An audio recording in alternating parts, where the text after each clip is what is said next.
Artistic Gamer 7, and welcome back to some more Sims for Creator Sim D&D edition, where I take my D&D characters that I have created stories to, made a drawing for, came up with all the info, and try to create them into a sim. So today we actually, I haven't had many of these, but we have a male sim today, a male character, though technically speaking, this particular race, when it comes to gender. So, this is Raiz Torres is his name, or the name he mainly goes by, I should say, and his race is actually a changeling. So, if you know anything about changelings in D&D, or I think there's like other versions of changelings, like similar things in other stories and stuff like that, but I think sometimes they're called changelings, sometimes there's other names for them. I had another name in my head from like some other thing, and it was what that series called it, or that thing, that group, whatever, but you know, it's already left my head. Gotta love my brain sometimes. Easily forgets things in like 2 seconds. Anyway, so changelings basically can change into whatever they want, and a lot of times they can mimic other people's looks and make them look like that. And Raz here totally uses the fact that he's a changeling to his benefit completely. So you should be seeing a drawing of him right now. He's sort of in generic adventurer's gear, which obviously, like, when he's in, like, more of his, like, regular form, or what he tries to perceive as his regular form, it is definitely, he doesn't want to necessarily stand out, so he's just sort of in more of your basic gear or whatever. But, the thing is with changelings, I feel like a few different people amongst, like, I think the official art for what a changeling looks like without being in some sort of form that it has forced itself into, they're like these very strange gray-looking creatures, and part of me wants to take that but twist it a little bit. I want them to look slightly more humanoid, because when you really think about a lot of the creatures in D&D, even when they start being really far out there, for like lizard folk and dragonborn and the Tabaxi, really wanted to say the Khajiit, but you know, that's Skyrim, Elder Scrolls. Anyway, Tabaxi, those sort of creatures, obviously, they look less humanoid, but they still have a slightly humanoid structure to them. There is only some races that don't have that much of humanoid structure, but even then, like the Grung and the Luxodons, like, yeah, you could see more frog and elephant in those than you can human, but there is still a slightly human structure. And technically, I think I remember my boyfriend showing me what the gray form of the changelings looks like, and yeah, it technically is like humanoid, but it starts to stretch the bounds and looks almost more like generic form of a Wendigo before they have like the deer skull and fur and stuff on them. But anyway, I personally would like to think they're more structured, more closer to a human, since so many of the creatures have that generic humanoid body structure. Yeah, they may be gray or white or whatever. Part of me wants to go with white, because even gray technically has some color in it. White is the absence of all colors, while black is the presence of all colors. So that's why I personally would rather go closer to white than gray, because white would be the absent of any sort of colors or vibrance to the creature. So personally, my headcanon is that their natural form is more like a solid white, and they look more like some sort of oddly humanoid clay thing. So, but also in my head is that they have a chosen form that is like their generic form, and this is what Raz's is. This is where I'm trying to get at. But I want to go with the theory with him particular that he's changed so much that he does have certain sections that it's sort of hard to keep, change. Like, he has to really focus to change that part. So, like, right now you should be able to see, like, the arm that is pure white heading up into the chest and onto the neck. Obviously, he has one eye color that is slightly lighter than the other, even though they're both a version of that color. So like in this instance, green, one is a lighter green than the other. His hair has some coloring in it, but there's a lot of white going on. I want to imagine that he's been constantly changing almost too much in a way, if that makes sense, for his age or whatever. So like when he's in his more relaxed form, it is harder for him to keep that. It's almost like he has to focus a little bit harder to make sure that he changes all parts of his body. So in his relaxed form, he's sort of like, I don't care, I'm just gonna let it do its thing so I can just chill.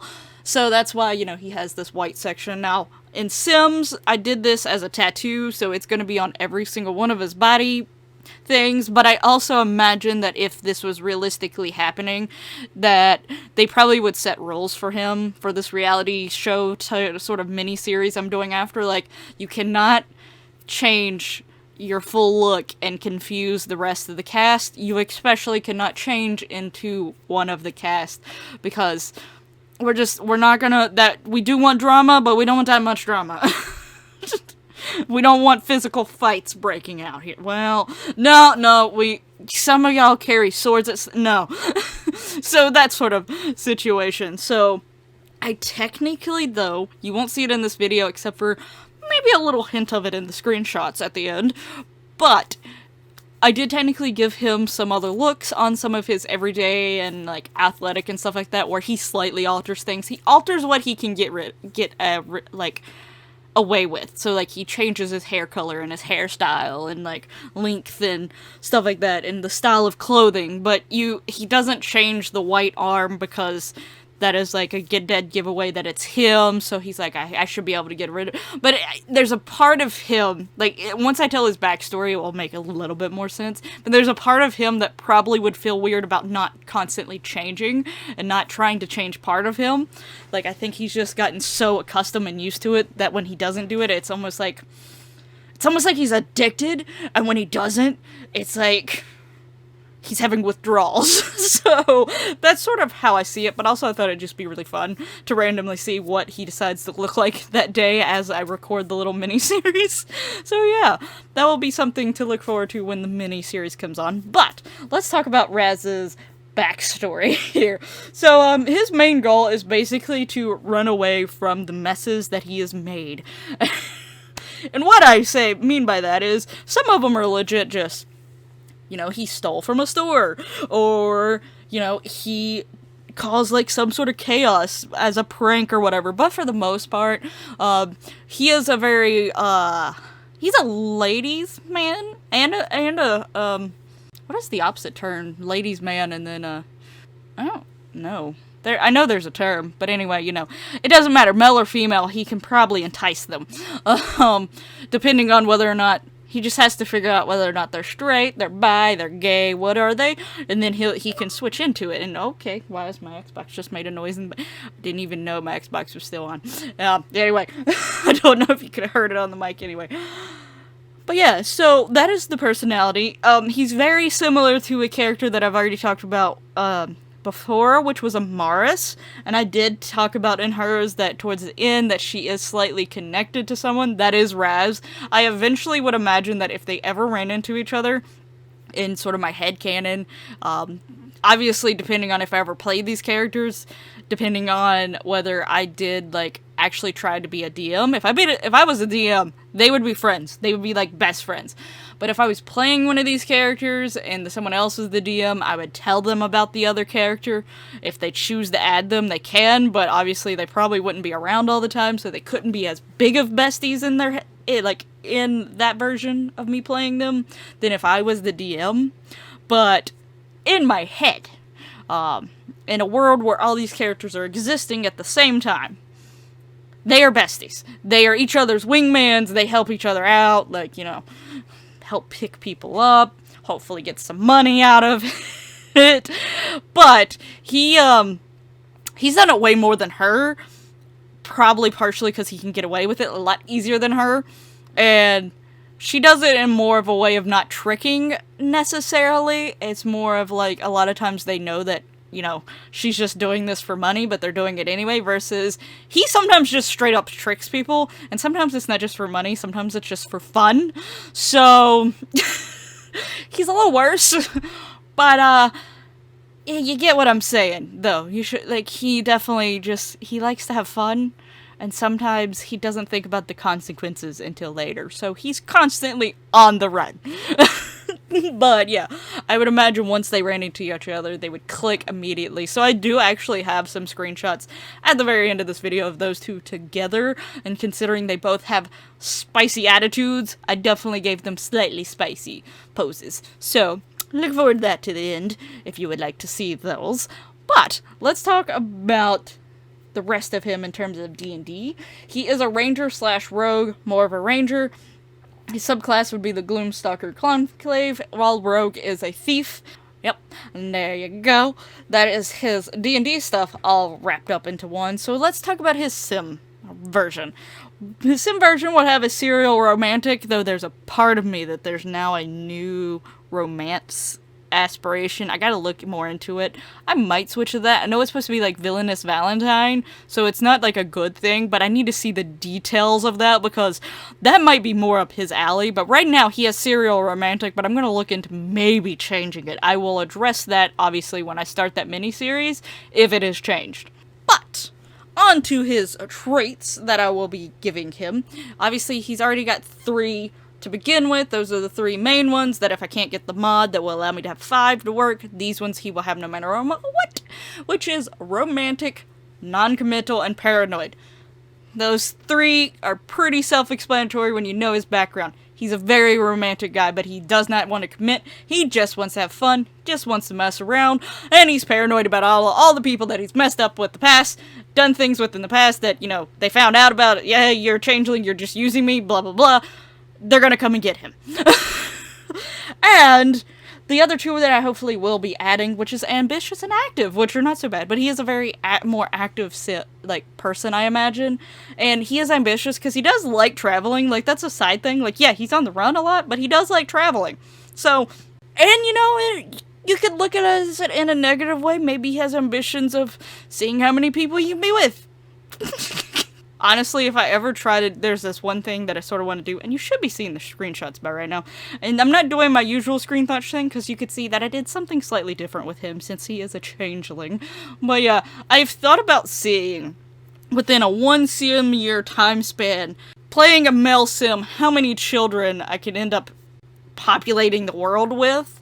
And if I did it, I totally would use Raiz. I totally would. Hands down. Would use him. Let me know down in the comments if you'd like to see me give that a try at some point in time. I'm really thinking about it, but yeah.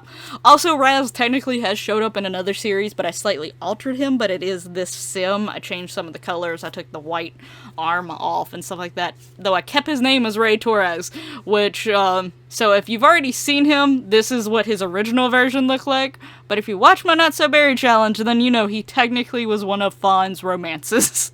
Because she had to romance a lot of people. He enjoyed it. He didn't care. So yeah, this is Raiz Torres. Let me know how you think about him in the comments below.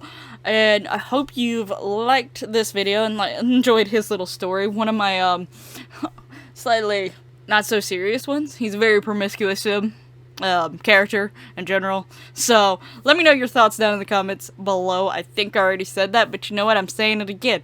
You should be seeing the pictures of him and Amaris together at this point. Loved the pictures of them together for, I was like, these are a little spicy, but I like them. But anyway, thank you so much for watching. Make sure you subscribe, comment, you know, that lovely YouTube goodiness and so forth. Feel free to follow me on my other social medias, which will also be down in the description below, as well as the D&D Mansion playlist. I sometimes forget to talk about that one, but yeah. If you want to see the build that will be used for this mini-series, there's a playlist down in the description below that you can click on. So definitely feel free to click on that. And for now, I'll be ending this one. Stay tuned for the 29th character coming up soon. So, anyway, bye-bye!